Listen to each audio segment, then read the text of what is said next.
第二频道一大集，如果一个人只靠每天参加抽奖，只靠奖金或者是奖品来维持生活，可以坚持多久呢？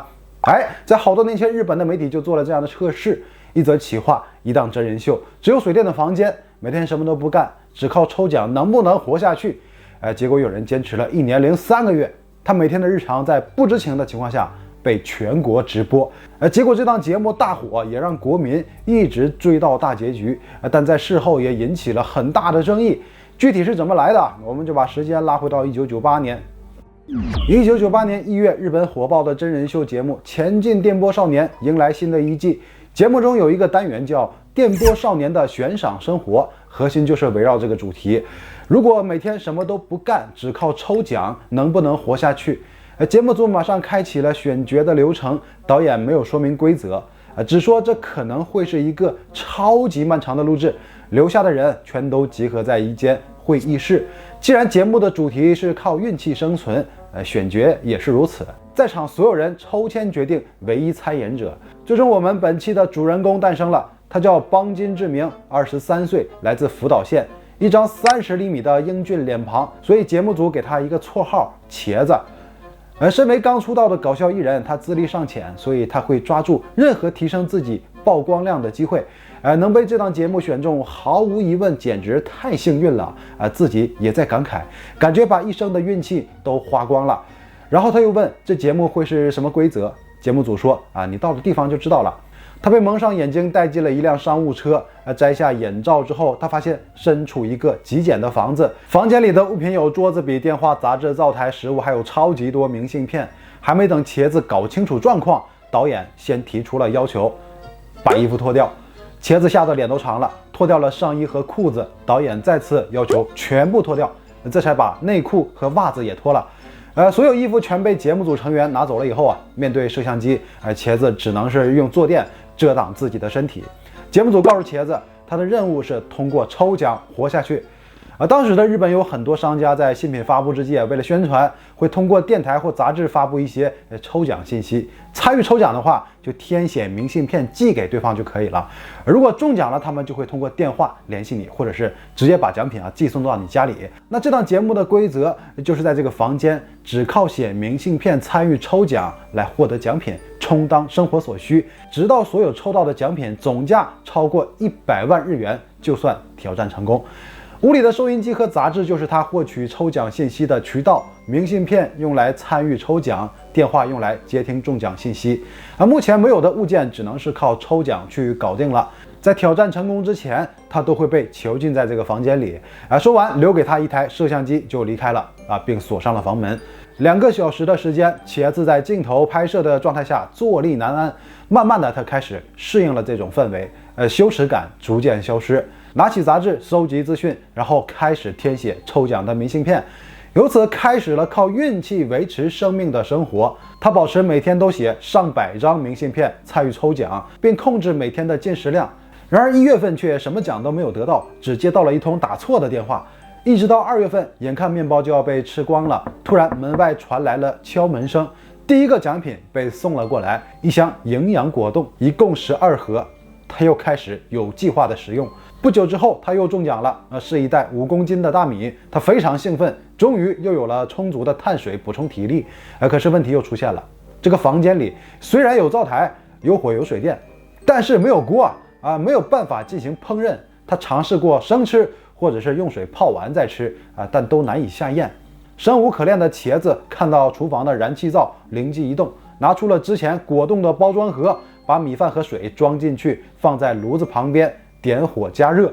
几个小时的实验，终于他成功的做出了1盒米饭。1个月没吃过大米的茄子非常兴奋，5公斤大米足够他生存很久了。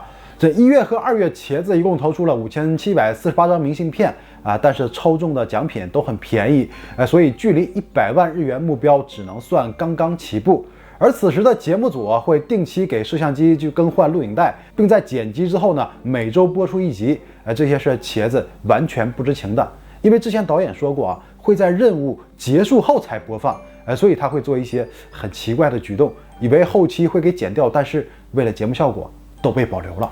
之前的中奖让茄子信心爆棚，他继续不断投递明信片，也抽到了各种奖品。虽然也有一些对他现阶段来说完全用不上但却能离目标越来越近了。他陆续抽中了现金、清酒、纳豆、零食、吸尘器、大龙虾、电视，甚至还有一条女士情趣内裤。这个茄子带来了很强烈的冲击他已经3个月衣不遮体就尝试着穿上这条内裤但因为生理构造问题，内裤完全遮不住茄子所以放弃了。在4月份，他还抽中了一套牙具，3个月来第一次给自己的口腔做清理。在大米吃光了以后，他会用抽到的零食或者狗粮充饥直到继续抽到10公斤大米。继续每天吃喝拉撒，继续坚持写明信片。每次抽到奖品，不管是什么，都会让他非常兴奋。他把奖品对着镜头展示，然后就会抱着奖品在房间里跳舞似乎逐渐出现了返祖的现象。因为几个月的单独生活，不和外界接触已经对他心理产生了影响，逐渐变得有些癫狂比如他抽到了偶像广末凉子的海报，他就这样对着海报庆祝了1天。除了定期上门检查健康的医生和派送奖品的快递员，茄子就很少和人说话了。所以即便每次有推销的电话打来，他也会和对方一直找话题聊天，直到对面崩溃。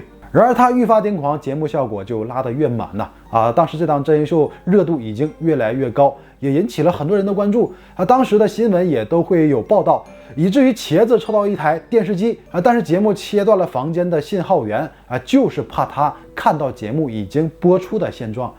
一直到6月份，因为节目太过火爆，导致很多人都在寻找这个房间所在的位置最终信息还是被泄露了，茄子被迫深夜搬家，带着之前所有的奖品来到了新的房间但是在这里1周都中不了1次奖，这让茄子感到非常失落。他们认为这个地方风水不好，所以只能再次搬家。果然运势又上升了，他竟然还能抽到 DVD 和 PlayStation 电子游戏机，正好他连接上此前的电视机狂玩了3天游戏。茄子在新的房间依然尽情的放飞自我一收到奖品就开始对着镜头尬言尬语。由于他的喜剧天分加上节目形式的新颖，收视率节节攀升获得了前所未有的人气。当然这一切他自己依然不知道。节目组决定趁热打铁，把节目的人气拉到顶点，直接成立了一个50多人团队的直播小组，连接起了当时最顶尖的设备，在没有得到茄子允许的情况下，把他在房间里的一举一动在网页上进行24小时直播。为了避免茄子暴露，是全程手动跟踪打马赛克。结果这场直播创下了纪录，网页1天内的总访问量达到了1600万次那可是家庭电脑还并不普及的1998年。可是节目组就知道了流量变现的套路，直接在第2天就开启了付费观看功能，并创造了巨额的收益。而茄子对自己的爆火一无所知继续每天参与抽奖，周而复始，不断领着各种奖品，但食物却越来越少。肉眼可见他的体重在下降可他已经完全适应了这种生活，还是经常在镜头前展现妖娆的舞姿。后来经过几次人品爆棚抽到了一些值钱的大奖，终于在1998年12月100万的目标竟然达成了。节目组趁茄子睡觉的时候拉响了礼炮，打算给他一个惊喜。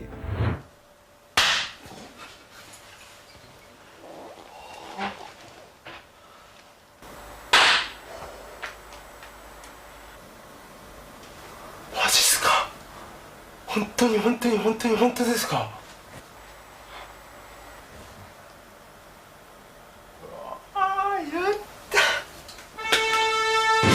電波少年的検証生活ナスビゴー。经过11个月的漫长挑战，这时候身高1.8米的茄子体重只有40多公斤完成任务后，他要了自己最喜欢的豚骨拉面，连续吃了好多碗。然后节目组也兑现了他去韩国旅游的心愿他在韩国尽情游玩，吃着烤肉，心想一切终于结束了。然而，アイマスク取ってください。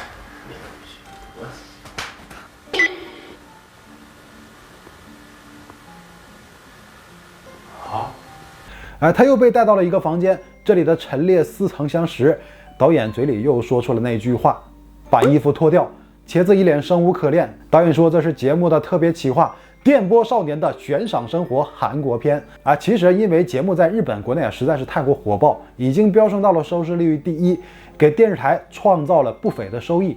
怎么可能就此大结局呢？于是节目组就强行延长了节目的寿命。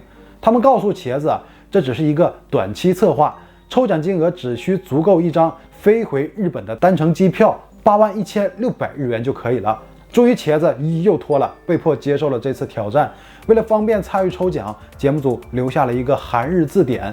他凭借丰富的抽奖经验，又开始陆续获奖，也开始每天因为食物而发愁。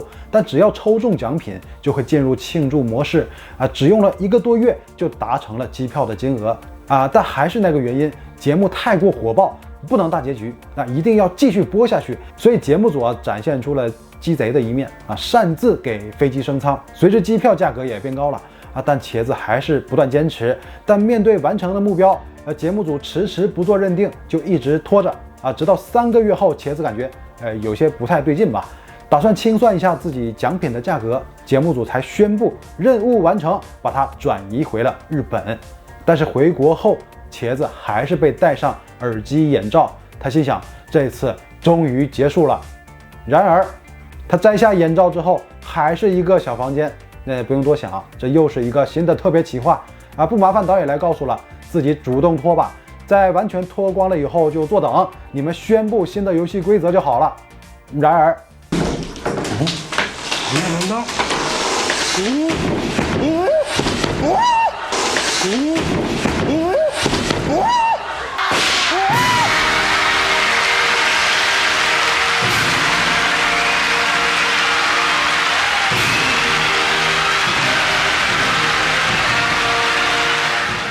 茄子完全蒙住了半分钟之久。没错，这个房间是在舞台中央搭建起来的。